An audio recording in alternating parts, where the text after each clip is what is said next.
चोटै चोटले भरिएको यो घायल मुटु र तिम्रो याद म अब कसरी मेटाउन सक्छु? न उपचार गरेर निको हुन्छ यो मुटु, न कुनै त्यस्ता परिस्थिति बन्यो ताकि तिमीलाई भुल्न सकौं। यी दुई चीज मेरो जीवनमा किन परिणत भइदिए? आज संसारको सबैभन्दा दुखी मै भएको छु, कारण मेरो जीवनका अनगिन्ती पाइलामा साथ दिने सहयात्रीको आज अर्कैसँग लगनगाँठो कसिँदैछ अनि म यहाँ दुरु दुरु रुँदैछु। रुनु बाहेकको विकल्प पनि त छैन मेरो जीवनमा। न मैले उनलाई आफ्नो बनाउन सके, न उनी पराएको हुँदा टुलु टुलु हेर्न सके। यो कस्तो जीवन रहेछ मेरो? न हाँसेर बाँच्न सक्छु, न बाँचेर हाँस्न सक्छु त म जिउँदो लास भएर तडपी तडपी मर्न सक्छु। अरे दैवा, मैले के त्यस्तो गल्ती गरेर जीवनभरि मलाई तडपी तडपी बाँच्ने र जिउँदो मृत्युको शिकार बनाइस्? आज यही घायल मुटु बोकेर वरिपरि दौडिन्छु, म भौतारिन्छु, मायाको अभावमा छचल्किन्छु। जसलाई यति धेरै प्रेम गरे, जसको प्रेममा आफूलाई आधा जीवन समर्पित गरे, उसैको प्रेमको अभावमा म छटपटाइराखेको छु। हो, यति धेरै छटपटाइराखेको छु कि जीवन न गनेर गनिन सकिन्छ, न भनेर भनिन सकिन्छ। पानाहरूमा तिमीलाई अटाउन खोजेको छु सम्झना। हो, तिमीलाई हटाउन खोजेको छु अनि जीवनबाट म आफैलाई हटाउन खोजेको छु। खै कसरी भन, यो जीवन जस्तो लाग्न छाडेको छ मलाई भनेर। खै कसरी भन्नु सम्झेन? यी खुसीहरू मर्न थालेको छन् भनेर तिमीलाई। उता तिमी विवाह मण्डपमा रमाउँदै गर्दा यता म हातमा विष समाउँदै गरेको हुन्छु। अनि भन त सम्झना, म बाँच्नुको अर्थ कहाँ रहन्छ र? बाँचुन्जेल न हाँस्न सक्छु, न रुन। न हाँस्न सिकायो, न रुन सिकायो। जीवनभरि वरिपरि एक्लै हुन सिकायो।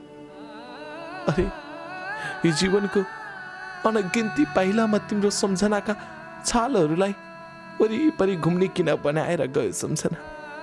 किन गयो? ढुकढुकीमा तिम्रै याद छचल्की राखेको हुन्छ। मनभित्रका डोबहरूमा तिम्रै अभाव खड्किराखेको हुन्छ। खड्किराखेको हुन्छ त तिम्रा सम्बन्धका छालहरू पनि, मायाका जालहरू पनि। आजकल उराट लाग्छ यो संसार। किन थाहा छ सम्झना? किनकि उराट संसारभित्र तिमीले मलाई प्रवेश गराउन बाध्य गरायौ।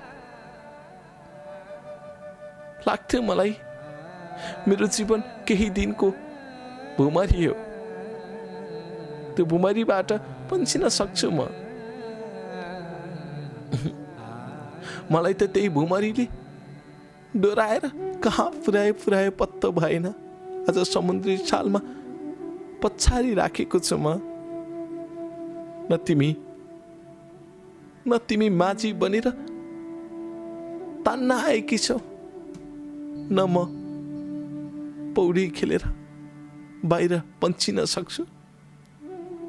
अब मर्नु बाहेकको विकल्प मेरो जीवनमा अरू के रहेर सम्झना? भन त तिमी आफै, अरू के रहेर? जीवनमा धेरै खुसीहरू खोजे तर भेट्न सकिन, सकौं पनि कसरी? मेरो नाम प्रकाश हो, घर मेरो सुदूरपश्चिमको कैलालीमा पर्छ। कामको सिलसिलामा राजधानी प्रवेश गरेको थिएँ। एसएलसी मैले सुदूरपश्चिममै दिएको थिएँ। एसएलसीमा राम्रो नतिजा आउन सकेन, किनकि म न्यून परिवारमा जन्मिएको एक छात्र थिएँ।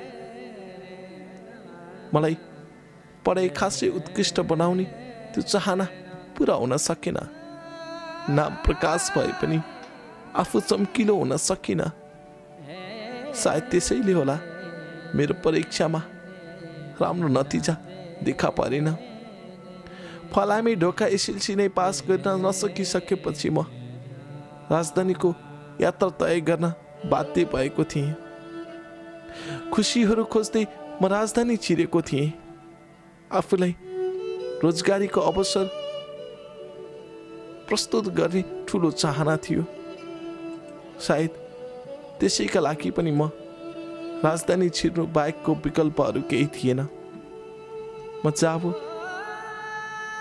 एसएलसी पास नगरेको व्यक्तिले कहाँ सोचे जस्तो जागिर पाउँथ्यो र।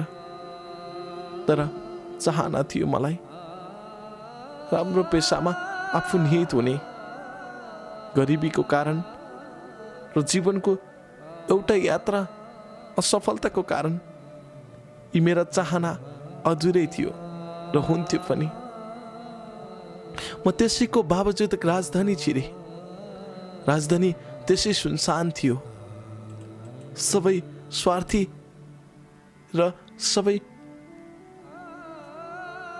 एक अभिशापका सोचाइहरू बोकेका व्यक्तिहरू बस्ने सहर रहेछ राजधानी। त्यो ठाउँमा सोचे जस्तो खुसी कहाँ भन्ने बित्तिकै भेट्न सकिन्छ र। तर म खुसी खोज्नका लागि राजधानी छिरेको थिएँ। कहीँ खुसी भेट्छु कि या पाउँछु कि भन्ने सपना र रहरहरूलाई शरीरका अङ्ग अङ्गमा अनि जीवनका एक पाइला पाइलामा बोकेर आएको थिएँ। राजधानी त मैले सोचे जस्तो रहेनछ, ठिक उल्टो। मलाई चिन्छ होला राजधानीले भनेको थिएँ, तर राजधानीलाई मैले नै चिन्न सकिनँ। अनि कहाँ त्यो राजधानीले मलाई चिन्थ्यो। म काठमाडौँ सहरमा घुम्न आए जस्तै भयो, किनकि म घुलमिल हुन सकिराखेको थिइनँ। सोचे जस्तो सफलता प्राप्त गर्न सकिराखेको थिइनँ। सपनाहरू अधुरा हुन्छ कि भन्ने चिन्तामा म छटपटाइराखेको थिएँ, किनकि मेरो सपना एक सक्षम कलाकार बन्ने थियो। तर मलाई थाहा थियो मसँग कलाकार बन्नका लागि योग्यता छैन। हो, आवाज मिठो थियो, तर मसँग आर्थिक अवस्था न्यून थियो। सायद मैले राम्रोसँग गाउनका लागि मसँग केही न केही आर्थिक अवस्था सहज हुनु पर्थ्यो र मलाई कसैले साथ सहयोग र हौसला दिने परिस्थिति थियो, किनकि मेरो परिवारका मुख्य व्यक्ति नै अगाडि नै स्वर्गारोहण भइसक्नु भएको थियो। परिवारको म एक्लो छोरो थिएँ। बाबा र आमाको सवारी दुर्घटनामा निधन भएको थियो। सवारी दुर्घटनाबाट ज्यान गुमाएका बाबा आमाको टुहुरो छोरोको रूपमा म प्रकाश एक सन्तान थिएँ। आमा बाबाको माया पाउन नसकेको म मामा घरको हजुरबा र हजुरआमाको मायामा सचल्किराखेको थिएँ। गाउँ, त्यसमा पनि दुर्गम र त्यसमा पनि गरिबीले पिरोलेको म जीवनभर गरिबीमै अल्मलिनु पर्ने हो कि भन्ने चिन्ता र पीरले मलाई थला पारेको थियो। त्यो ठाउँबाट उठ्न निकै कठिन थियो। पढाइ न्यून भएको हुनाले प्राय सहरदेखि लिएर विद्यार्थी साथीभाइ सबैले मलाई नै हेप्थे। पढ्न नजान्ने गोजेङ्ग्रो भनेर हेप्थे। केही बोल्न राम्रोसँग नसक्ने लाटो पनि भनेर हेप्थे। सोझो हुनुको एउटै फाइदा लुट्थे साथीहरूले, पिट्थे, कपडाहरू च्यातिदिन्थे। घर जाँदा हजुरआमाले मारी गाली गर्नुहुन्थ्यो। लगाएको लुगा पनि राम्रोसँग लगाएर हिँड्न सक्दैनस् भन्दै पिट्नुहुन्थ्यो। तर म सहन्थेँ, किनकि हजुरआमाको माया मलाई चाहिएको थियो त्यो बेला। हजुरआमाको साथ मलाई चाहिएको थियो त्यो बेला। हजुरआमाको हर पाइलामा यात्रागत रूपमा सपोर्ट चाहिएको थियो मलाई त्यो बेला। त्यसैले जे भने नि हस् आमा भन्दै सही हिँडेँ। सायद त्यसैको परिणाम हुन सक्छ। खुसी र सुखी हुने महसुसबाट आफूलाई थोरै भए नि टाढा राखेँ र दुखी जीवनको यात्रामा निरन्तर आफूलाई अगाडि बढाइराखेँ। संसारमा त्यस्तो अभागी व्यक्ति म हुँ जस्तो लाग्छ, जसले आमा बाबा गुमायो। त्यसको लगाती आफ्नै जीवनको एउटा अर्को पाइला प्रेमिका गुमायो।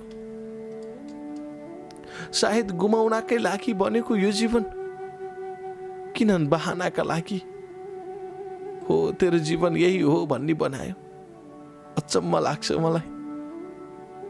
यो जीवन के जीवन, यो खुसी के खुसी, यो हाँसो के हाँसो, आँसुमा छचल्किएको जीवन, जीवनभर रुनु पर्ने जीवन के जीवन। मलाई मेरा आस्था मेरा भरोसाहरू टुट्ला कि भन्ने चिन्ता बारम्बार हुन्थ्यो। होस् पनि कसरी। जीवनका अनगिन्ती पाइलामा मेटिएका खुसीहरू थिए मेरो जीवन। हो, मेरो जीवन म जस्तोका लागि थिएन, तर म जस्तैहरूका लागि चाहिँ पक्कै थियो। मेरो सपना मेरो लागि कुनै हालतमा थिएन, तर मेरै जस्ताहरूका लागि पक्कै थियो। किनकि सपना देख्न त पाउने थियो नि। सपना देख्ने र पुरा हुने अधिकार हामी गरिबलाई कहिल्यै पनि भएन। देख्यो कि तै चुप मै चुप हुनुपर्ने। जाबो सपना के सपना। सब चीजले थलिएको म, सब चीजले बल्झिएको म, केही आशा र केही भरोसा बोकेर सहर छिरेको म। अन्ततः मैले जागिर नपाइसकेपछि इट्टा बोक्न थालेछु। त्यो काम पनि सोचे जस्तो नभएपछि म पुनः मोटरसाइकल वर्कसपमा काम गर्न थालेँ। अब मेरो जीवनका दुःख र सङ्घर्षका अनि सफलतासँगै अर्को एउटा जटिल जीवनको यात्रा सुरु भएको छ। हो कमलजी, आज प्रकाश निप्दै गरेको दियो बनेर आएको छ। अब म निप्दै गरेको दियोको रूपमा कसरी प्रस्तुत हौँ सोच्न पनि सकेको छैन, तर बाध्य भएर म प्रस्तुत हुँदैछु कमलजी। हो, मेरो रहरले यो जीवनको अर्को पाइला सुरुवात गर्न खोजेको होइन, यी सब बाध्यताले हो। आफूलाई आफ्नो भाग्य मेटिसकेको म, आफूलाई आफ्नै जीवनको एउटा गोरेटोबाट हटाइसकेको म कसरी भनौं। यति पीडा, यति दुःख, यति सङ्घर्ष, सब चिजबाट म दुरु रुँदै आफूप्रति आफैलाई महसुस गर्न बाध्य भएको छु। जीवन के रहेछ त भन्ने कल्पना गर्न बाध्य भएको छु। हो, सोही समयमा म काम गर्दै गर्दा अकस्मात मेरै कामको क्रममा सम्झना र मेरो भेट भयो। सम्झना स्कुटीमा आएकी थिइन्। वर्कसपमा उनको स्कुटीको हावा गएकै कारण वर्कसपसम्म आएकी रहेछन्। सम्झनाको भेट मसँग त्यो पहिलो थियो। त्यही नजिकै बस्ने सम्झना स्कुटी बनाउन आइरहँदा एक्कासी मेरो नजर सम्झनातिर गयो। सायद त्यही त थियो, मन मिल्नु, प्रेमका अनुभूतिहरू साटिनु, सबै त्यहीबाट त सुरु हुन्छ। हो जीवनका अनगिन्ती पाइलामा सुख दुःख सङ्घर्ष सबै चिज प्रेमका अनुभूतिबाटै प्रस्तुत हुने रहेछ। हिजो बाबा आमाको प्रेमबाट, अनि त्यसपछि श्रीमती या प्रेमिकाको प्रेमबाट सदा खुसी हुने परिकल्पना गर्ने रहेछन् सबै।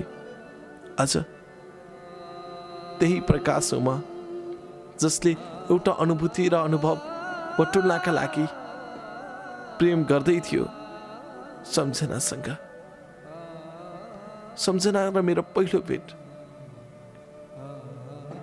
साइकलको स्कुटीको टायरमा हावा हाल्नु थियो। सोही समयमा भेट भयो। निकै लजालु सम्झना मलाई हेरेर लजाउँदै तेल हालिदिनुहोस् न हो दाइ भन्न थालिन्। मैले पनि उनको अनुरोधलाई सहर्ष स्वीकारेँ। उनको स्कुटीमा तेल हालिदिएँ। उनी कति भयो भनेर सोध्न थालिन्। मैले उनलाई भने पर्दैन, नदिए नि हुन्छ। अनि उनले भनिन् सित्तैमा आउँछ र हो दाइ हावा भनेर 10 रुपियाँ थमाइन्। मैले लिएँ। म पनि कस्तो है, म त त्यहाँ कामदार थिएँ। खोइ कति धेरै डुबेछु। पहिलो भेटमै यति नराम्रो गर्न नहुने थियो मैले जस्तो महसुस भयो। त्यसपछि मैले आफैलाई लज्जित बनाएँ। दोस्रो पटक पनि उनी भोलिपल्ट नै हावा हाल्न आए अनि भनिन् दाइ हिजो के हो, आधी हावा हालिदिनु भयो कि क्या हो? स्कुटीमा त हावा बसेन त। मैले भने तपाईँको स्कुटीको टायर परिवर्तन गर्ने पर्ने भएको छ, परिवर्तन गर्नुहोस्। उनले भनिन् खै अस्ति मात्रै फेरेको हो। फेरि उनले अनुरोध गरिन् ल ठिक छ मलाई मिलाएर टायर हालिदिनु। फेरि सित्तैमा चिनो हालिदिनु नि। उनले ठट्टा गरिन्। अनि मैले भने टायर त मिलाएरै हाल्ने त हो नि, नत्र कहाँ स्कुटी चल्छ र? स्कुटी चल्न त मिलाएरै राख्नु पर्यो नि होइन? उनी लजाउँदै भन्न थालिन् नाटक बेसी। त्यसपछि मैले उनको स्कुटीमा टायर परिवर्तन गरेँ। त्यसको बिचमा धेरै कुराहरू भयो, किनकि झन्डै आधा घन्टाभन्दा बढी उनीसँग मेरो बोलीचाली भयो अनि उनीसँग मेरो अन्तरङ्ग कुरा भयो। सोधेँ मैले कहाँ हो नि सम्झनाजी तपाईँको घर? उनले भनिन् मेरो घर यहीँ अगाडि हो। पहिलाको घर चाहिँ मेरो पूर्व मोरङ हो। हामी यतै घर बनाएर बसेको थुप्रै भयो। हाम्रो बसोबास बालुवाटारकै हो। हामीलाई प्रायले बालुवाटारकै स्थानीय बासिन्दा भनेर चिन्छन्। कमाइलाई थाहा छ हामी मोरङको हो भनेर। उनले त्यो भन्दै गर्दा मलाई एकदमै खुसी लाग्यो। यही ठाउँका यति धनी व्यक्तिले पनि यस्तो मन साट्न सकेको। धनीहरूको मन हुँदैन भनेर हामीले सुनेका थियौँ, तर धनीहरूको पनि मन हुने रहेछ भन्ने महसुस भित्रभित्रै हुन थाल्यो। अनि मैले भने धनीहरूको त मन हुन्न रे नि त हो सम्झनाजी। उनले भने होइन, सोचाइ गलत हो। धनी र गरिब हुन्छ र मनमा पनि। त्यो कस्तो सोच्ने भन्ने कुरामा हुन्छ नि प्रकाशजी। तपाईँहरूले कस्तो सोच्नुहुन्छ? एक्कासै उनले दाइ भन्ने गरेको मान्छे प्रकाशजी भनिसकेपछि अचम्म भए। म यति अचम्मित भएँ कि उनीमा पनि मन मतिर गएछ कि अब उनले मलाई प्रेम गर्ने अनुभूति दिन्छन् कि भन्ने भयो। हुन त मैले उनलाई पहिलो दिनमै आफ्नो मनमा सजाएको थिएँ, तर उनले मलाई प्रेम गर्छन् कि भन्ने भावभन्दा बढी मलाई डर पैदा हुन थाल्यो। कतै कतै यो कुरा उनको परिवारले थाहा पाएर मलाई छुटाउने हो कि, कतै मैले उनको प्रेम खोलेर प्राप्त गर्न नपाउने हो कि भन्ने चिन्ता र डर भित्रभित्रै हुन थाल्यो। मलाई उनको असाध्यै माया लाग्थ्यो। सायद त्यसैले होला उनीसँगै म रम्न र रमाउन चाहन्थेँ। पाउँछु कि पाउँदिनँ भन्ने चिन्ताले मलाई सताउँथ्यो, तर आशा थियो उनले मलाई मनदेखि माया गर्छन् भन्ने। त्यही आशाले म उनकै प्रतीक्षामा छटपटाइराखेको थिएँ। उनी पनि मलाई प्रेमको अनुभूति बाँड्न आउने गर्थिन्। बिस्तारै उनको विषयमा म गहिरिएर प्रवेश गर्न थालेछु। 2 चोटि 3 चोटि हुँदै चौथो चोटिमा उनको र मेरो भेट सोही ठाउँमा हुँदै गर्दा नम्बर साटासाट भयो। उनले मलाई कहिलेकाहीँ बाइकमा समस्या आयो भने, स्कुटीमा समस्या आयो भने टेलिफोन गरेर बुझ्नेछु या बोलाउनेछु भनेर नम्बर मागिन्। मैले पनि उनको नम्बर सोही समयमा मागिहालेँ। हुन्छ नि, तपाईँको पनि दिनु न, फेरि मैले कसले कल गर्यो भनेर सम्झिने भनेपछि उनले नम्बर दिइहालिन्। अनि लाग्यो उनीमा पनि म प्रतिको मायाका भावहरू झल्किन थालेछ। मेरा मनका खुसीहरू उनीप्रति सर्किन थालेछ। उनलाई मेरो मायाको अनुभूति ढल्किन थालेछ। हो, अब उनीसँगै मेरो जीवन बित्नेछ। मैले अब योभन्दा बाहिर केही कुरा सोच्नुहुन्न भन्दै उनीप्रतिको मायाका भावहरू छल्काउन थाले। उनी घर पुगेको केही समयमै उनको मेसेज आयो, thank you so much Prakashji number दिनुभएकोमा। मैले रिप्लाई गरेँ, यु आर मोस्ट वेलकम। अनि कता पुग्नु भयो? उनले लेखिन्, म घरमा आइसकेँ। अनि तपाईँ त्यहीँ हुनुहुन्छ? मैले भने, म यहीँ छु। मेरो त रातिसम्म यहीँ काम हुन्छ, यहीँ हो म बस्ने। अनि उनले फेरि मेसेज लेखिन्, यस्तो जाडोमा नि त्यस्तो ठाउँमा बस्न निन्द्रा लाग्छ र? मैले तत्कालै जवाफ फर्काएँ, हामी गरिबलाई त खोइ बानी नै परिसक्यो चिसोमा सुत्ने, अनि जे छ त्यही खाने। सायद त्यसैले होला खोइ जाडो भन्ने नै थाहा छैन। अनि उनले तत्काल लेखिन्, थट जाडो पनि धनी र गरिबलाई हुन्छ र? सबैलाई उही त हो नि, शरीरको कुरा, त्यसमा पनि मन धनी हुनु पर्यो नि प्रकाशजी। शरीरमा आङ ढाक्नका लागि जस्तो लुगा लगाए नै हुन्छ, तर मन ढाक्नका लागि त मन उज्यालो हुनु पर्यो नि, होइन र? सोही समयमा मैले तत्काल फर्काइहालेँ, मन धनी भएर मात्र हुनु रहेछ, मन गरिब कसको होला र? प्राय सबैको धनी नै होला, तर मन बुझ्ने पनि त चाहियो नि, होइन र? तत्काल उनको एसएमएस आयो, मन बुझ्ने त खोज्ने हो नि त, कहाँ टुप्लुक्क आइपुग्छन् र? मोरो। मलाई उनको त्यो मेसेजले एकदमै छोयो। कता कता मेरो मन बुझे जस्तो लाग्यो, कता कता उनको मनभित्र पस्न सक्ने बाटो खुले जस्तो लाग्यो, कता कता उनको र मेरो प्रेमका भावहरू बाहिर चचल्किन लाए जस्तो लाग्यो। सोही समयमा मैले फर्काएँ। मलाई त मन पनि सम्झनाजीको जस्तो भए पो या पाए पो हुन्थ्यो। मन दिने पनि सम्झनाजी जस्तै सुन्दरी, सम्झनाजी जस्तै शालीन भए पो हुन्थ्यो। त्यो नाटकी मन दिनेहरू त के काम, सम्झनाले एकैछिन सोचेर रिप्लाई गरिन्, कहाँ म सम्झना जस्तो छु र? कतै बिर्सना पो छु कि? कहाँ म तपाईँले सोचे जस्तो सम्झना छु र? कतै म तपाईँले सोचे भन्दा ठिक उल्टो सम्झना छु कि? कतै म तपाईँको शालीन र सुन्दरी सम्झना त होइन?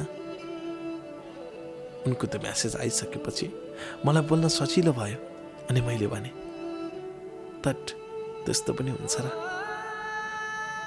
मलाई पहिलो भेटमै तपाईँ असाध्यै मन पर्यो सम्झनाजी। मलाई भन्न निकै गाह्रो भयो, भन्न मन लागेको पनि हो।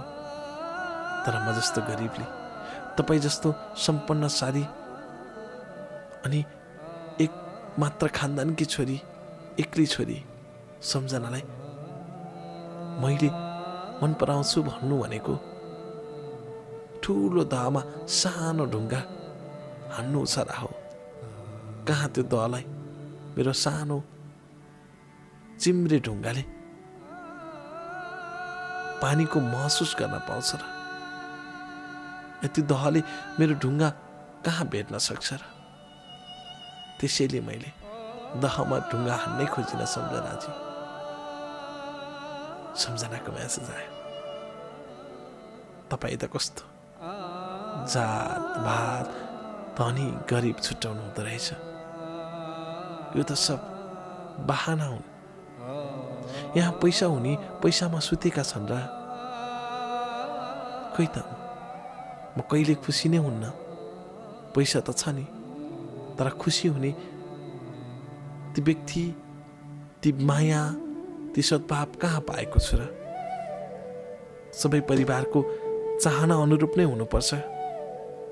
प्रकाशजी, तपाईँको सोचाइ अलि गलत रहेछ, अलि सच्याउनुहोस्। प्रेममा जात धर्म धनी गरिब हुँदैन। प्रेममा त असल मायाका अनुभूतिहरू हुनु पर्यो। त्यो माया तपाईँबाट व्यक्त हुन्छ कि हुन्न भन्ने पो हो त। तपाईँले यस्तो सोच्नुभयो भने त त्यो त तपाईँलाई व्यक्तिगत रूपमा हानि होइन र? सही क्रममा मनमा नै सोचे, साँच्चै मलाई असाध्यै माया गर्छिन् जस्तो छ सम्झनाले। अब सम्झनालाई मनदेखि प्रेम प्रस्ताव राख्नु पर्यो। सोही सोचेर मैले सम्झनालाई प्रेम प्रस्ताव राखिहालेँ। I love you so much सम्झना।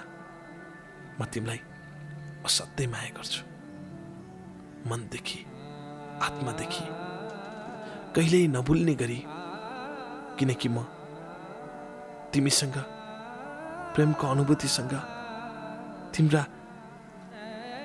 अनुभूतिको भावसँग डुल्न चाहन्छु। बस यति हो। तिमीले मलाई आफ्नो बनाउने या टाढा, तिमीले मलाई प्रेमका अनुभूति साट्ने या मलाई भान्ने, त्यो सबै तिम्रो हातमा हुन्छ। तिमीले मलाई माया गर्यौ भने त्यो मायाका शब्दहरू छचल्किन्छ। तिमीले मलाई अभावको खडेरीमा पछार्यौ भने म अभावकै खडेरीमा पुग्छु। हो सम्झना, त्यसैले मैले तिमीलाई अन्तिम पटक फेरि पनि मनदेखि अनुरोध गरेँ। तिमीलाई म असाध्यै माया गर्छु। कि तिमीले मलाई मेरो प्रेम प्रस्तावलाई सहर्ष स्वीकार्छौ? सम्झनाले निकै समय लगाइन् म्यासेज गर्नका लागि। सम्झनाको म्यासेज कुरिरहे म। सम्झनाको माया पर्खाइमा डलाएँ। झन्डै 15-20 मिनट पश्चातको रिप्लाई आयो, सरी प्रकाश, मैले तिमीले सोचे जस्तो माया दिन सक्छु या सक्दिन थाहा छैन। हो प्रकाश, किनकि तिमीलाई मेरो माया एकदमै धेरै चाहिएको छ। तिमीले मलाई प्रेम गर्छौ थाहा छ मलाई, अनि मैले पनि तिमीलाई प्रेम गर्न सकिनँ भने गाह्रो हुन्छ प्रकाश। त्यसैले भोलि छुट्ने प्रेम होइन, जुट्ने प्रेम गर्नुपर्छ। मैले जुट्ने प्रेम तिमीलाई दिन सकिनँ भने तिमीले मलाई राम्रैसँग सराप्नेछौ। तिमीले मलाई भोलि छोड्नेछौ, अर्कैसँग गयो भनेर सराप्नेछौ। अनि मैले त्यो बेलामा के भन्ने? तिमीलाई नठाटी भनौ प्रकाश, तिमीले छान्न त माया गर्ने मान्छे नै छान्यौ, तर अरू कसैको हुन लागेको मान्छेलाई छान्यौ। म अब छिट्टै अरू कसैको हुन्छु, तिमीलाई निकै समस्या हुन्छ। हो, क्षणिक समयका लागि म तिमीलाई प्रेम गर्छु भनेर आश्वासन दिनै सकिनँ। सक्छु पनि तिमीलाई केही समय मायाका अनुभूतिहरू बाँड्न सक्छु। त्यही मायाको अनुभूतिहरूमा तिमीलाई सँगै डोराउन सक्छु। तर भोलि म टाढा भएपछि तिमीलाई कस्तो अनुभव होला? म एक्लो भएपछि तिमीलाई कति धेरै समस्या होला, त्यो मैले बुझ्नुपर्छ। त्यसैले प्रकाश, फेरि पनि भन्दैछु, म तिमीलाई असाध्यै माया गर्छु, मनदेखि माया गर्छु। तर प्रकाश, तिमीलाई जीवनभरि जीवनसाथीको रूपमा आफूलाई सुम्पिन सक्दिन। एसएमएस आइसकेपछि मेरो मन अर्कै भयो। मेरो सपना चकनाचुर भए जस्तो भयो, किनकि मैले उनलाई असाध्यै माया गरेर त्यही प्रेमिल भावमा आफूलाई समर्पित गर्न खोजेको थिएँ। उनको मायामा चुर्लुममा डुबेको थिएँ। उनले नै मलाई त्यसो भनिसकेपछि म कहाँ आनन्दले खुसी हुन सक्छु र? तर एकैछिन आफूलाई धैर्य गराए। किन रहेछ त सम्झनाले यस्तो भनेको भनेर बुझ्न खोजेँ। अनि सम्झनालाई मेसेज गरेँ कि म तिमीसँग टेलिफोनमै वार्ता गर्न सक्छु। उनले केही समयपछि रिप्लाई गरिन्, अवश्य, तर मन दुखाएर कल नगर ल। म तिमीलाई साँच्चै भनेको मनदेखि माया गर्छु। तर के गर्नु, ढिलो भेट भयो प्रकाश, साँच्चै ढिलो भेट भयो। मैले कल गरेँ, मेसेजको रेस्पोन्स नगरे, कल उठाइन्, भने हेलो सम्झना, कता छौ? उनले भनिन् म घरमै त भने, कहाँ जान सक्छु र? के भयो र? केही भएको छैन, आज कतै जान मन छैन। फेरि सम्झनालाई सोधेँ, सम्झना किन यस्तो भनेको? माया गर्छु पनि भन्छौ, तर फेरि जीवनभरि गर्दिन पनि भन्छौ। कस्तो माया हो र यो? नै होइन प्रकाश, तिमीले बुझेनौ। माया जीवनभरि गर्दिन भन्न खोजेकै छैन। तर तिम्रो जीवनसँग म जीवनगत रूपमा नजिक हुनै सक्दिनँ। म तिमीसँग जीवन कटाउनै सक्दिनँ। मैले सोधिहालेँ हत्त नपत्ता, के सम्झना तिम्रो खर्च मैले जुटाउन सक्दिनँ भनेर हो? तिमीलाई मैले पाल्न सक्दिनँ भनेर हो? तिमीले लगाउने कपडाहरू किन्न सक्दिनँ भनेर हो? के हो त? सम्झनाले भने, होइन, मेरो त बिहेको टुङ्गो लगाइसकेका छन् योभन्दा अगाडि नै। तर म 1% पनि खुसी छैन। जसलाई मेरो सिउँदो चाहिएको छ, जसको सिन्दुर म पहिरिँदैछु केही वर्षमै, त्यो व्यक्ति मेरो जीवनको सबैभन्दा घृणाको पात्र हुन्। तर त्यही घृणित व्यक्तिलाई म श्रीमान कसरी बनाउन सक्छु?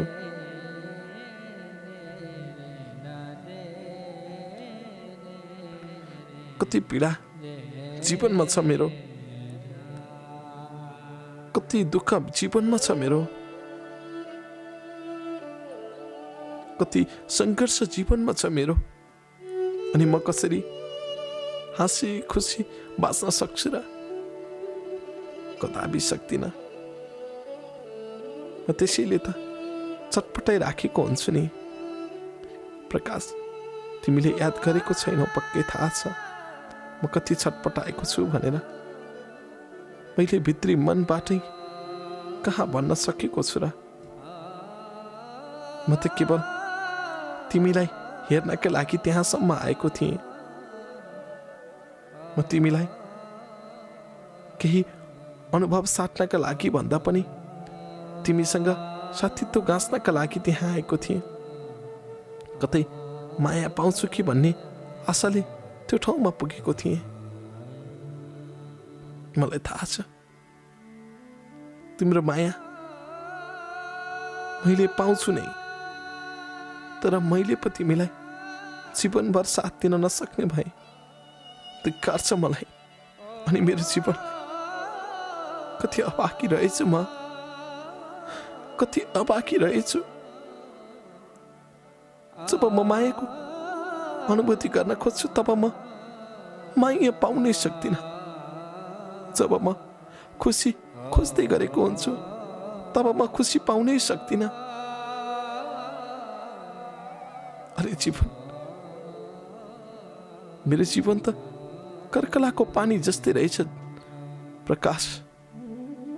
बाबा आमाको एउटै मात्र चाहना, छोरीले त्यही पुरुषसँग विवाह गरोस्, जीवन त्यहीसँग कटाओस्। नत्र जुन दिन मैले बाटो मोडेको हुन्छु त्यही दिन बाबा आमाले मलाई अन्तिम लास देख्छस् भनेर वचन गरेका छन्।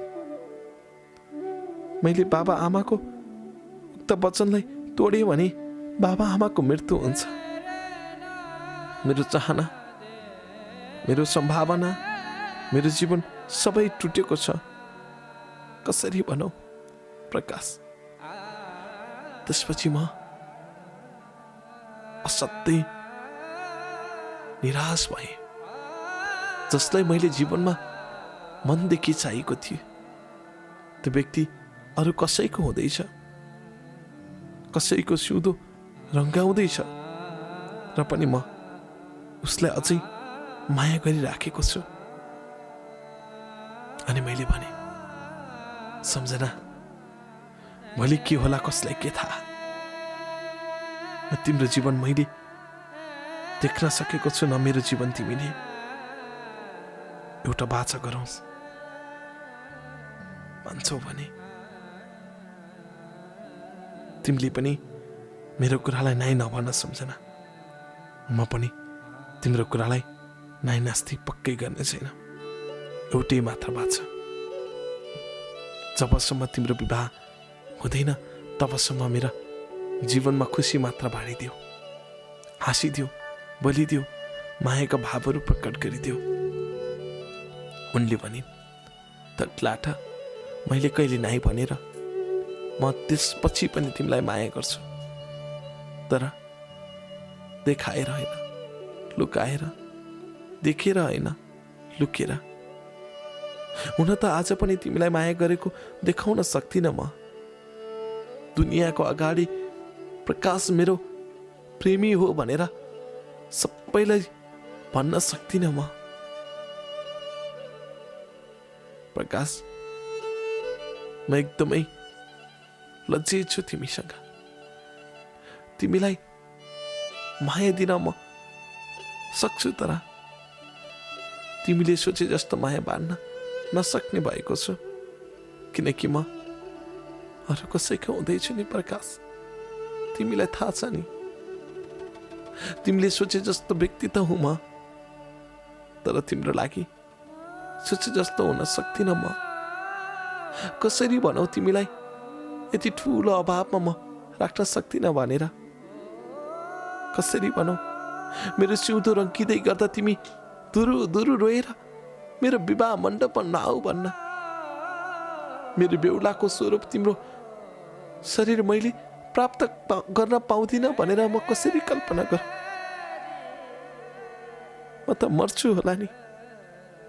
हो प्रकाश, खोइ कसरी भनौँ, तिमीसँग प्रेम गर्छु अनि भोलि छुट्छु भनेर। अझै देखिएको कुरा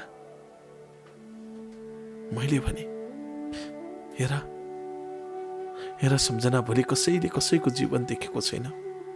न तिमी अर्कै खुसीमा आफूलाई व्यक्त गर्छौ कि न तिमीले त्यो जीवनलाई बिस्तारै टुङ्ग्याउन सक्छौ कि न बाबा आमाले भोलि बुझ्लान् कि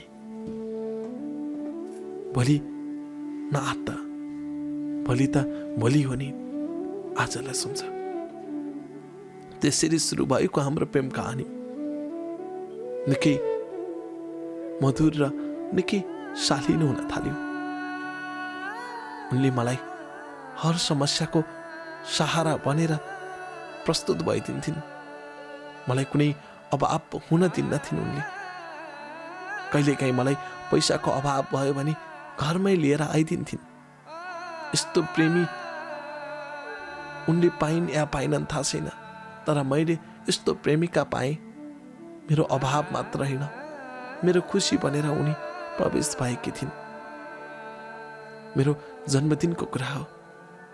म वर्कसपमा मुखभरि कालो धसेर काम गर्दै थिएँ, अर्थात् कामकै क्रममा शरीर पुरै फोहोरै फोहोर थियो। सोही समयमा एक्कासी सम्झना आइपुगी छिन्। काम गरिराखेकै बेलामा ह्याप्पी बर्थडे भन्दै चिच्याउन थालिन् सम्झना। म आफै सरप्राइज भएँ।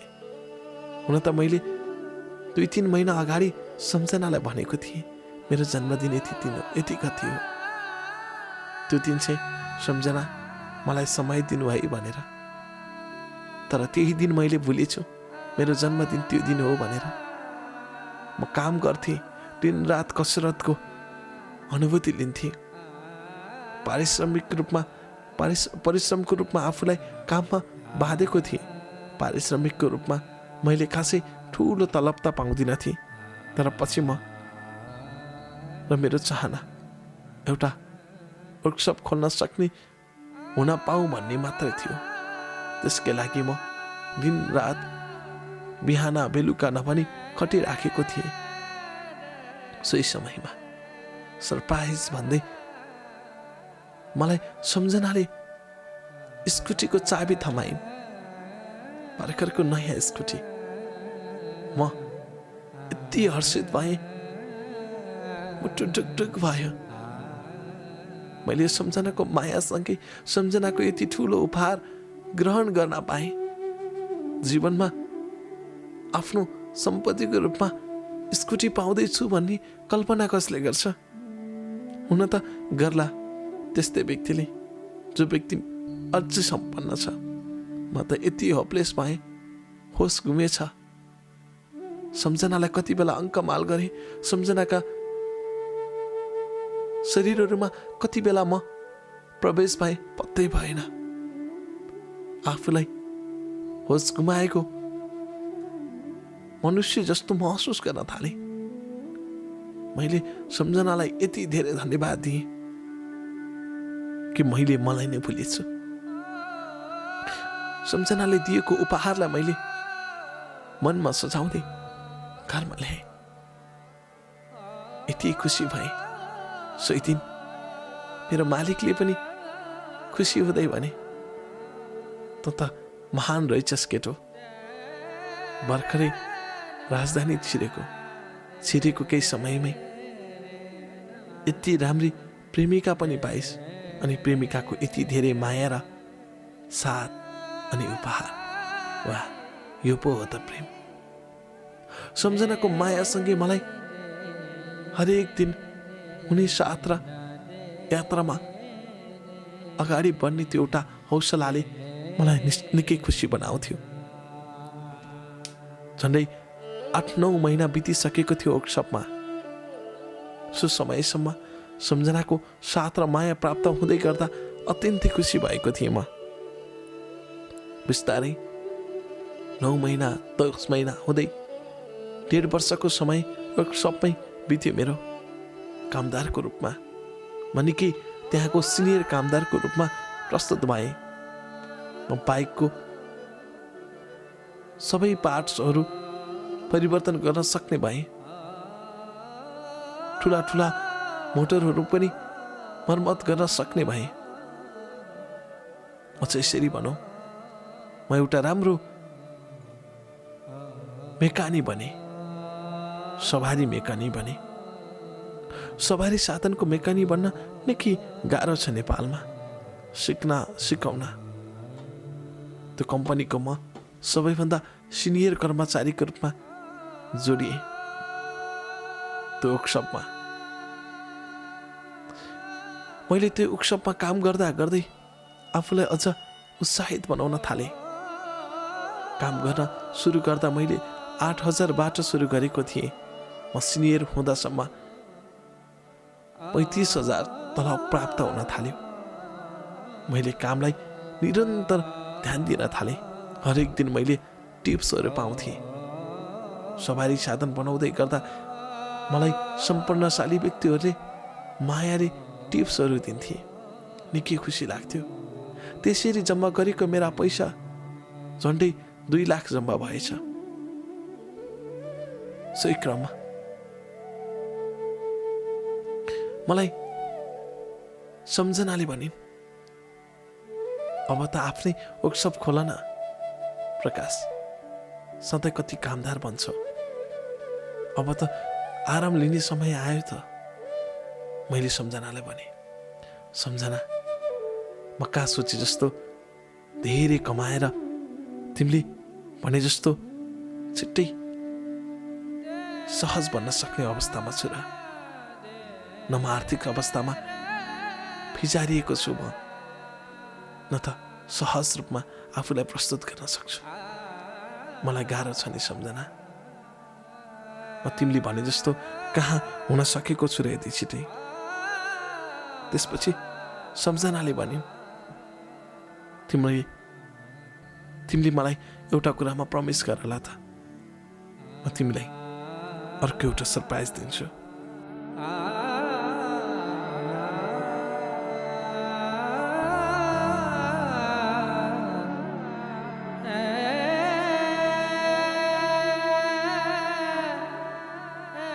म तिमीलाई यति ठुलो सरप्राइज दिन्छु ताकि तिमीले मलाई जीवनमा नभुल्ने गरी। मैले ठट्टा गर्दै भने, तिमीले सरप्राइज त जीवनमा नभुल्ने गरी दिइसक्यो त, त्यो भन्दा के लिने, अरू के हुँदैछ? मेरो लागि त यही नै भयो नि जीवनमा नभुल्ने सरप्राइज। अनि उनले भने, तिमी छट्टु छौ के, मेरो कुरै बुझ्न चाहँदैनौ। तिमीलाई म साँच्चै एउटा ठुलो सरप्राइज दिन्छु, तर तिमीले यो कुरा कसैलाई कहीँ कतै चुग्याउन पाउँदैनौ। मेरो टाउकामा हात राखेर कसम खाऊ। मैले कसम खाएँ। उनले भनिन्, मैले मामा घर साथीभाइहरूबाट जम्मा गरेको, मैले बाबा आमाले दिएका पैसाहरू जम्मा गरेको छु। उहाँहरू कसैलाई थाहा छैन मसँग यति पैसा छ भनेर। मसँग 7-8 लाख रुपियाँ छ। तिमीले राम्रो वर्कसप खोल्न सक्छौ। तिमीसँग 2 लाख छ र नपुगेको म आफै ऋण ल्याउला। चिन्ता नगर, ठुलो वर्कसप खोला। सम्झनाले यति धेरै हौसला दिइन्, म छाँगाबाट खसे जस्तो भएँ। मैले कहिले नसोचेको रकम पाउँदै थिएँ सम्झनाबाट। मलाई 2 लाख कमाउन 1.5 वर्ष लाग्यो, तर सम्झनाले मलाई 1 मिनेटमा 9 लाख दिँदै थिइन्। त्यसमा पनि नपुगेको रकम ऋण खोजिदिँदै थिइन्। 8-9 लाख मैले कल्पना गर्न सकिनँ सम्झनाले ठट्टा गरेको हो कि भने। सोचे सम्झना साँच्चै हो र? सम्झनाले तटलाट मैले तिमीलाई साँचो माया गरेको छु अनि झुट बोल्छु भन्ने केही हर्षित भएर आफूलाई समय सीमाबाट टाढा लगे सम्झनाको मनमा पर्न गए। म सम्झनालाई अङ्कमाल गरेछु। कति बेला उनको शरीरमा चुम्बन गर्न पुगे थाहा भएन। उनको गालामा चुम्बन गरे, उनको ओठमा चुम्बन गरे। मायाका भावहरू छचल गर्न लाए। शब्द शब्दमा उनी मनमा उनी आइन्। मेरा गुमिसकेका खुसीहरू फर्काउन उनी आइन्। हिजो बाबा आमा गुमेका थिए, सकिएका थिए मेरा खुसीहरू। आज मैले अर्को खुसी पाउने भए भनेर म उफ्रिन थालेँ। मैले सोही दिन काममा जाने बित्तिकै मेरो साउलाई भने, साउजी म अब आफ्नै वर्कसप खोल्न लागेको,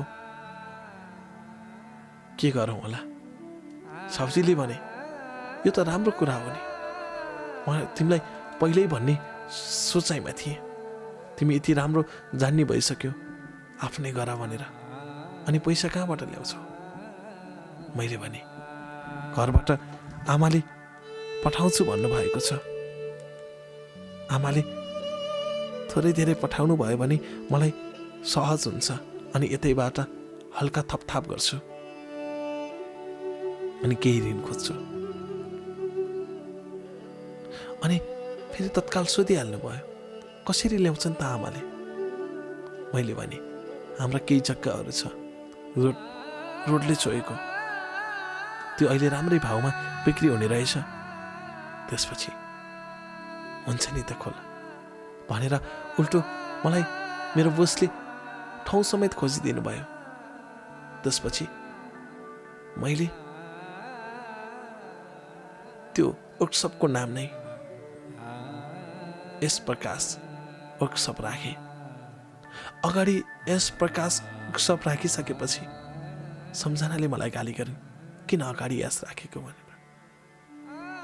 मैले भने, यसको अर्थ सम्झना मात्र होइन, यसको अर्थ सम्भव पनि छ। हो सम्झना, तिम्रो र मेरो प्रेम सम्भव पनि छ, तिम्रो र मेरो प्रेम सफल पनि छ। त्यसैले मैले यास राखेँ। यासको अर्थ यस हो र यसको अर्थ सम्झना हो।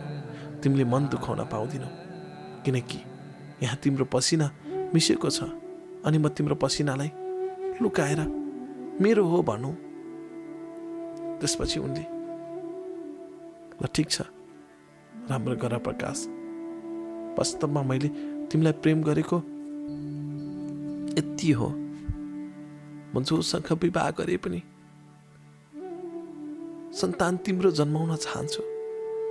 किन होला प्रकाश, मलाई त्यस्तो भइरहेछ। उनले त्यसो भन्दा म निकै बक्कानिन्थे। उनको र मेरो सम्बन्ध यतिसम्म गहिरियो, मैले उनीसँग शारीरिक सम्पर्क गर्ने सम्म पुगेछु।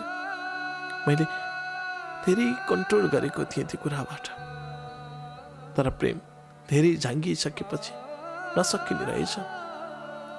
झन्डै 1-1.5 वर्षको प्रेम पश्चात उनको र मेरो सम्बन्ध शारीरिक सम्बन्धसम्म पुग्यो। पहिलोचोटि त उनी धेरै रिसाएकी थिइन्। मेरै करकापले उनले मलाई सारा शरीर सुम्पिन्। उनको भए म, उनी मेरो भइन्। त्यसरी सुरु भएको हाम्रो प्रेम अझै गहिरियो, धेरै गहिरियो, यतिसम्म कि छुट्नै नसक्ने भयो। हरेक घन्टा हरेक समय उनलाई म फोन गर्थेँ। उनी सँगै होटलमा बस्थे। उनी एउटा ब्याङ्कको म्यानेजर पोस्टमा पुगेकी थिइन्। म वर्कसपको मालिक थिएँ। यतिसम्म फस्टाए मेरो वर्कसप। सम्झनाले दिएको 9 लाख ले 1.5 वर्षमै मैले 18 लाख पुर्याएछु। यति ठुलो वर्कसप खोलेको थिएँ मैले। त्यहाँ सबै सुविधाहरू थियो, सबै सम्झनाको कारण। मैले जति कमाएँ त्यही लगानी गर्न थालेँ। ठुलो वर्कसप भइसकेपछि मैले कमाएका अन्य रकम जग्गामा खर्च गरेँ। सम्झनाले ब्याङ्कबाट कमाउँथिन् धेरै, मलाई त्यताबाट पनि छुट्याउँथिन्। जग्गा किन्ने बेलामा उनले मलाई झन्डै 13 लाखभन्दा बढी हालिदिइन्। अझ ब्याङ्कको कारोबार त्यहीबाट गर्ने भएको हुनाले सम्झनाले मलाई अनुरोध गरे, यहीबाट ऋण निकाल, अझै सस्तोमा पाउँछु। र मैले सम्झना काम गर्ने ब्याङ्कबाट ऋण निकालेँ र जग्गा किने पनि। र राजधानीको म एउटा बासिन्दा बन्ने सपनाको खडेरीमा प्रवेश गरेँ। बिस्तारै बिस्तारै सम्झना र मेरो नजिक कुनै दिन घट्दै थियो, किनकि सम्झनाको हुनेवाला श्रीमान नेपाल फर्किँदै थिए। उनी नेपाल आएको 1 हप्तामै विवाहको मिति तोकिँदै थियो। त्यसैले हामी जति खुसी थियौँ त्यति धेरै दुखी पनि थियौँ। सम्झनाले भनेकी थिइन्, तिमी त्यो दिन चाहिँ नरहिदेऊ है, बिन्ती छ मलाई रुनी पनि नबनाइदेऊ है। सम्झनाले यति धेरै अनुरोध गरेकी थिइन्। ओ कमल, तपाईलाई थाहा छ नि प्रेम कस्तो हुन्छ भनेर। सम्झना यति रुन थालिन्, कुरै छोडिदिनु। दिन गन्दा गन्दै उताबाट सम्झनाको हुनेवाला श्रीमान आइपुग्नु भयो। युकीको लाहुरी हुनुहुँदो रहेछ।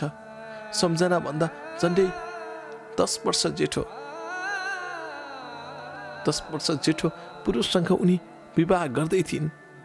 त्यो पनि परिवारको दबावमा न उनी खुसी थिइन्। ऊ नेपाल आइपुगेको दिनदेखि सुरु भयो हामी रुनका लागि।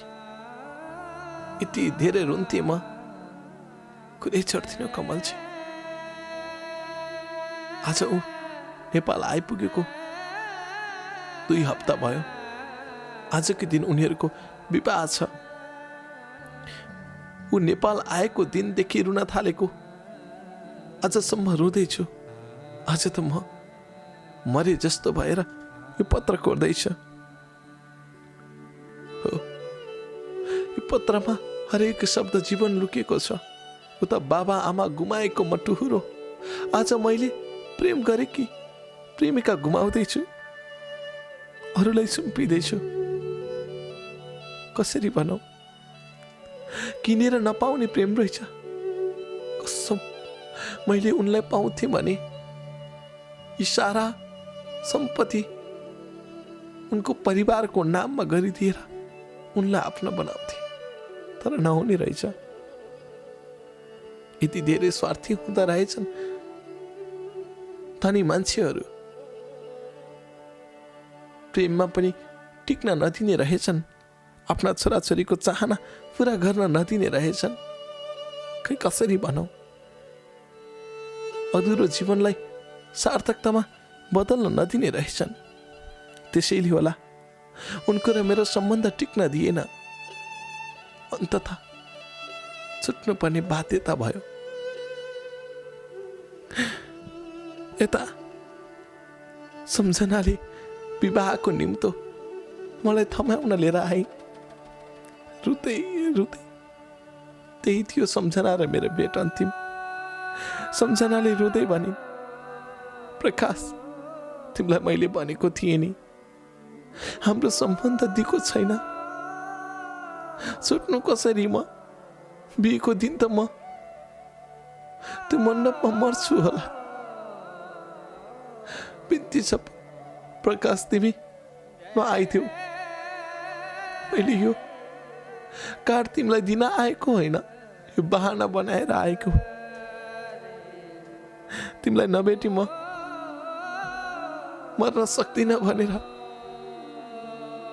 एकपटक भेट्न आएको हो। बिन्ती छ तिमी नआइदेऊ। तिमी आयो भने त म त्यही मर्छु। त्यही डलिन सम्झना म पनि दुवैजना रुँदा रुँदै कति बेला बेहोस भएछ पत्तै भएन। बिब्जेपछि सम्झना हतार हतारले म गएला प्रकाश।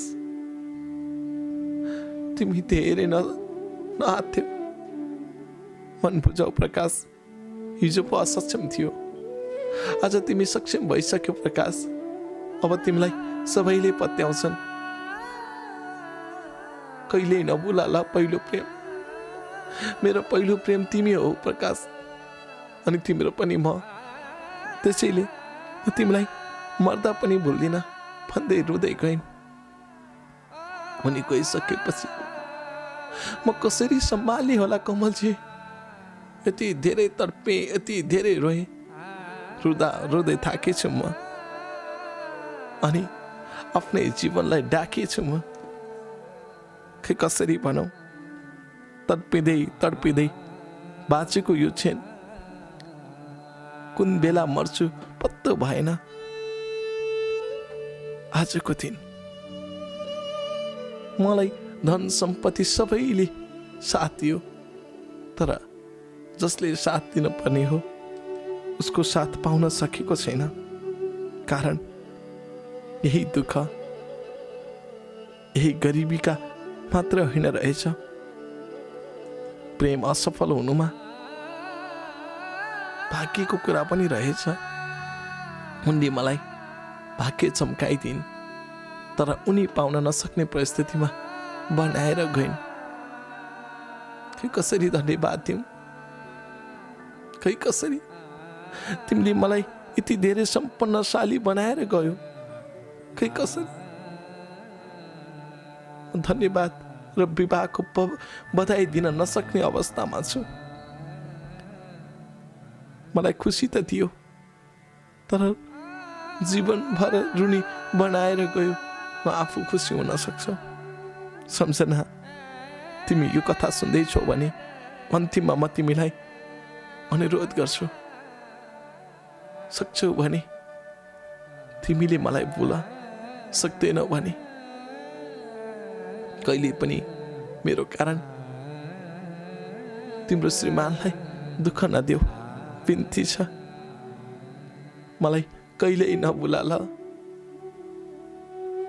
मलाई मनमा सधैँ सजाइराख। बेला बेलामा टेलिफोन गरिराख। तिम्रो समय अनुकूलमा म तिमीसँग कुरा गर्न चाहन्छु। तिमी बिना बाँच्न नसक्ने भएको छु। त्यसैले थोरै थोरै भए पनि आवाज मिसाउने काम गरिदेऊ। बरु मेरो नाम या मेरो नम्बर भाइ भनेर सेभ गर। तिम्रो लागि म भाइ बन्न तयार छु। तिम्रो माया पाउँछु भने भाइ भनेरै बोल्न तयार छु। बस तिम्रो आवाज सुन्न पाऊँ।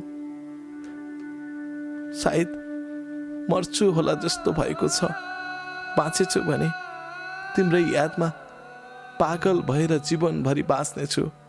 उही तिम्रो पागल प्रेमी प्रकाश।